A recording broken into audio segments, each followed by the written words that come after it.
Hi everyone, first Willy's milk bar coin pickup for the year. So it's Friday the 14th of January, and I do have a couple, well I've got a noodle there that I told this about, 98 coins I kept, and I shouldn't do it in the bag, should I? It's pretty noisy. Yeah, so I've got a noodle that I have done and I'm in the process of videoing it. There's 98 coins and there's going to be a lot of talking and explaining there, so I'm getting around to it. I've gone down to Willy's milk bar and grabbed $100 worth. That's all that's there. He said no one's using coins. He's kept everything since I was last down there in mid-December.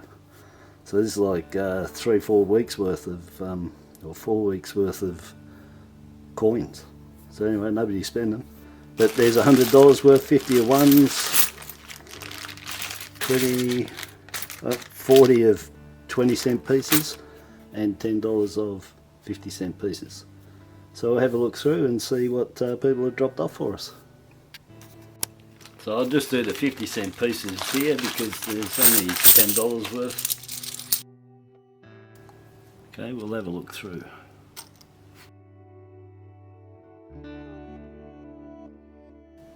Alright, check those 50s. Two very nice 2021 coat of arms, 50-cent pieces.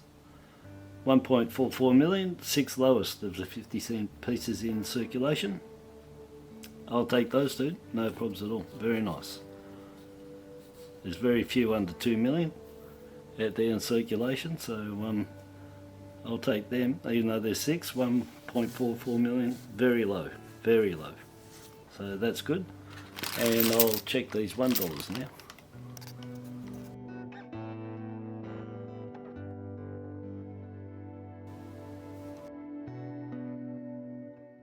Okay, so out of that $50 of $1 coins, two 2021 Great Australian Coin Hunt coins from the post office and with the Canberra Mint. No figures on them, but probably like the 2019 first series of the Great Australian Coin Hunt. They were 491,000 each. That's including the ones in all the 145,000 tubes that they produced. So I'm gathering that the tubes for these and the mintage figure will probably be the same, but we'll have to wait till next year. So you can get all the way from A to Z, and this one's E for Emu and Q for Queen Victoria Market here in Melbourne. Beautiful design on that one. Use me poker. That one, yeah, right there. That one right there, lovely. Emu, nice, but there's got a lot going on in there, a lot of design. I won't be keeping those. I've got way too many of them already. I've got full sets. I think I've got about 12 full sets in tubes, maybe more. I'll have to have a look and see what I ended up buying. Looking for the elusive coloured G coin, which there was one of them per 10 tubes, and I never got one, and they're selling for a couple of $100 now. But not to worry, I've got heaps of these and I don't know what I'm going to do with them. Probably give some away, try and encourage some kids to collect and give these away to kids if I can, or children. Yeah, so anyway, that's alright. I'll put them back, but the two 50-cent pieces I'll be keeping, so I'll check the $40 of 20-cent pieces now.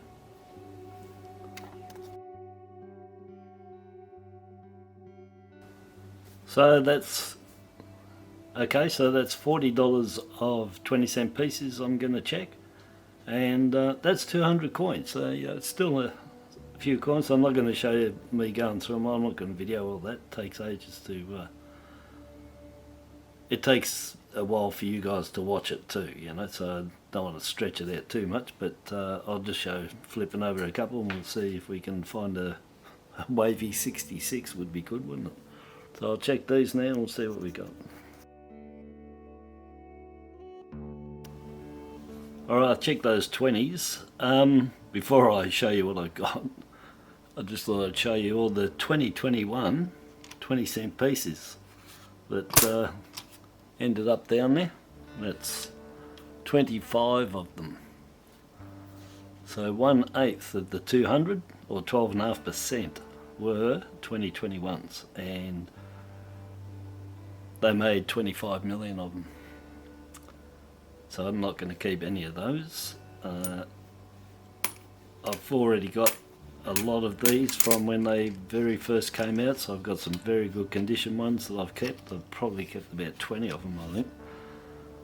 So definitely keep everything that you see that is in, you know, excellent condition, and then sort out later what you want. Very cheap to do, face value. If you don't want them, like I'm going to do, I'm going to spend these. So yeah, anyway, I'll show you what I've got. Okay, so this is the results from the $40 of 20-cent pieces, and I've ended up with 10 coins. I'm showing 8 so I can show it a bit closer. I'll show you the other 2 in a second. So I ended up with nice like commemoratives here. 2001 Bradman, 10 million on that, it's quite high, but on the 20-cent piece as a whole, the vast majority are 50s and 70 million, so they're all very high in the platypus, but this is pretty good at 10 mil. Very nice, I like keeping them, so I've got a few of them. So we've got 2001 Federation 20-cent piece, that's Victoria there. There was 9 states and territories that you could collect. 2 million on all of them, except for South Australia and Queensland were 2.3 million. On these particular coins, on the obverse side, if you check your coins, there are 3 varieties. The IRB under the Queen's head there comes in 3. You got this one, all joined. You can get the I spaced RB joined, and you can get the all spaced. So look out for them. Some of the coins just have 1, and it could be any one of those 3. Some coins, or I should say states or territories, have all 3. Some have 2 in different combinations of those 3. So you've got to really check them. So there's quite a number that you can get. If you've got the full set of them all, I'm putting it at about 21, 22 coins that you can get. So that's quite a lot. And it also applies for the platypus 20-cent piece. It's also got the same 3 obverse die varieties. And on the platypus, there's an SD just in the corner, which I've got a coin here. This SD here.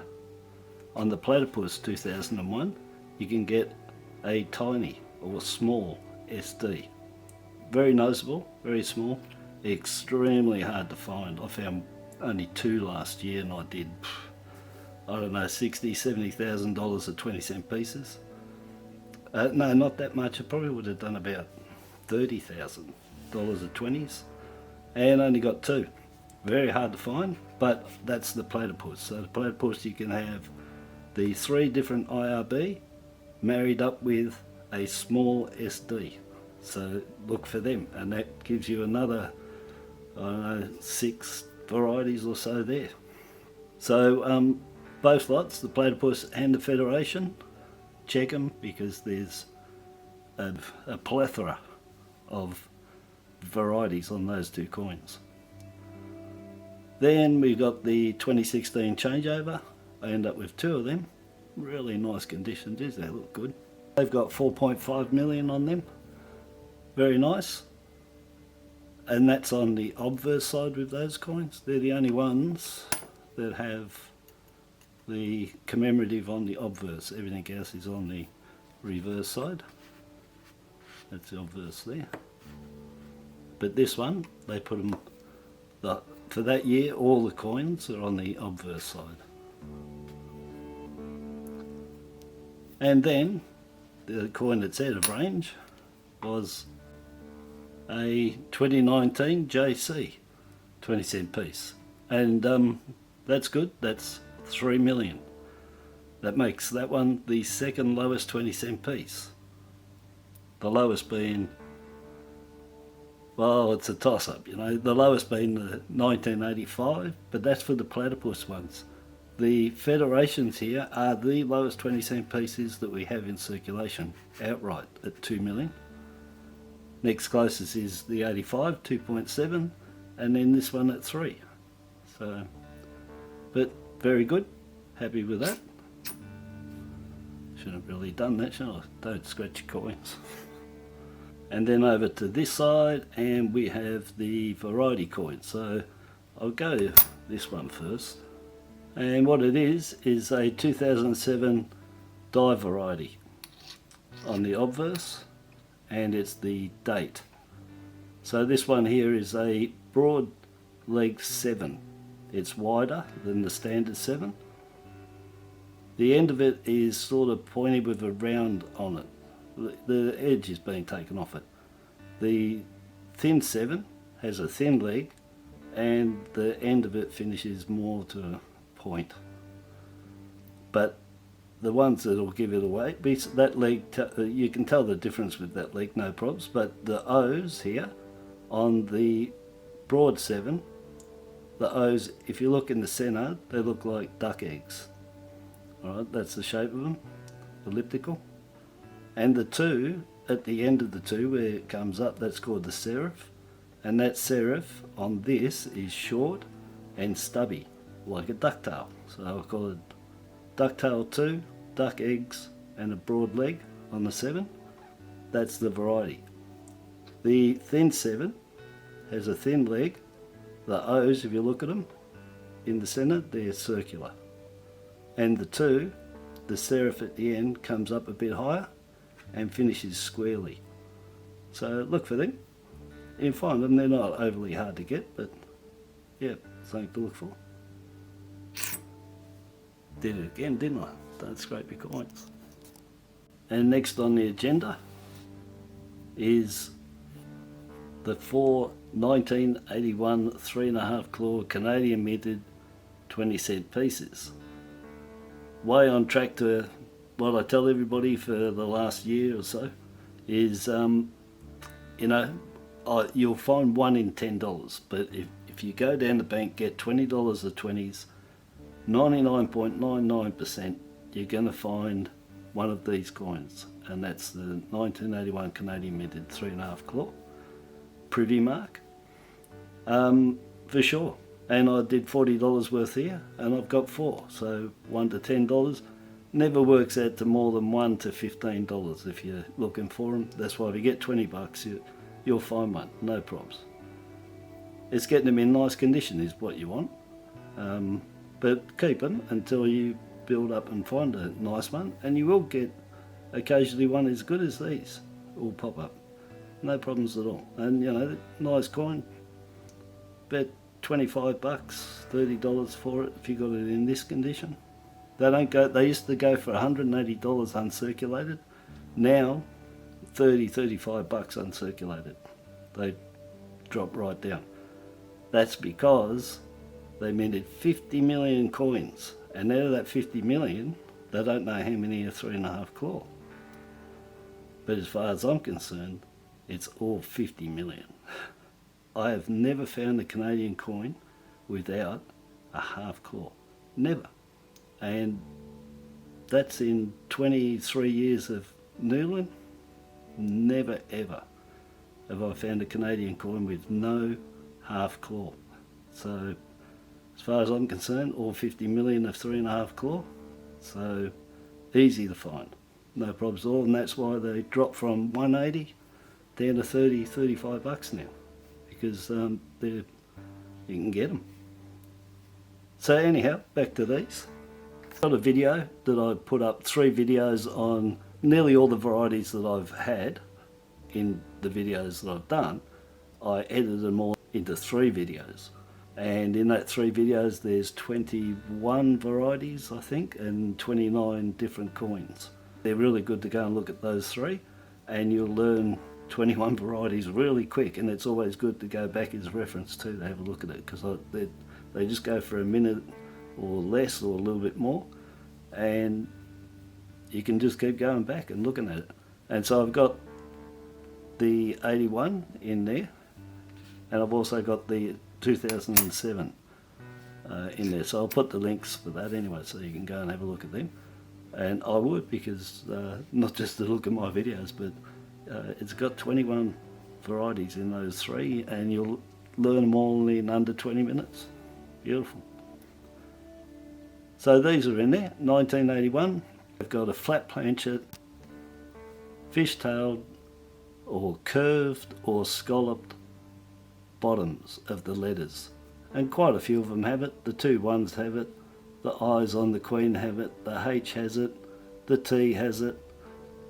Just look at them. Even when they wear really bad, one of these will show a curve in it, just like the top of the coin, and that's cut in a curved.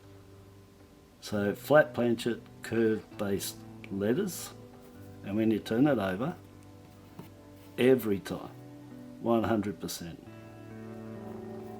When you look at the first claw in there, it'll be in half. In actual fact, about 3/5, but it's in half. Also the nostrils, if you're interested, if you can see them. I don't think there's any on here, they're worn. And that's why I never point them out. But the Canadian has large, sort of close together, and they're large rounder holes.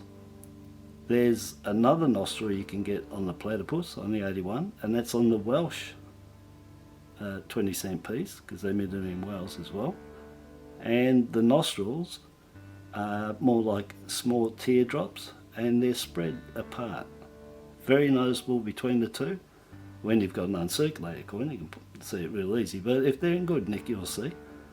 And Canberra also minted the 1981 20-cent piece, and Canberra shares the same platypus as the Canadian. So the Canberra and Canadian have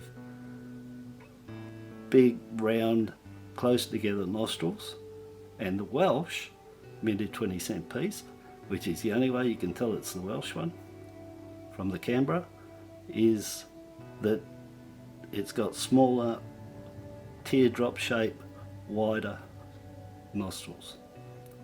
So if you're looking for a Welsh 20-cent piece, it's the only way you're going to tell between the Canberra and the Welsh is the nostrils are small on the Welsh, Canberra they're large.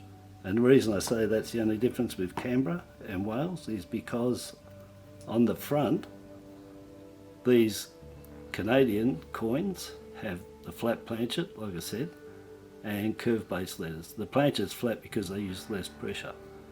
The Canberra and the Welsh coin, their planchet is concaved. It goes down like a bowl, and the Queen sits in there because they used high pressure.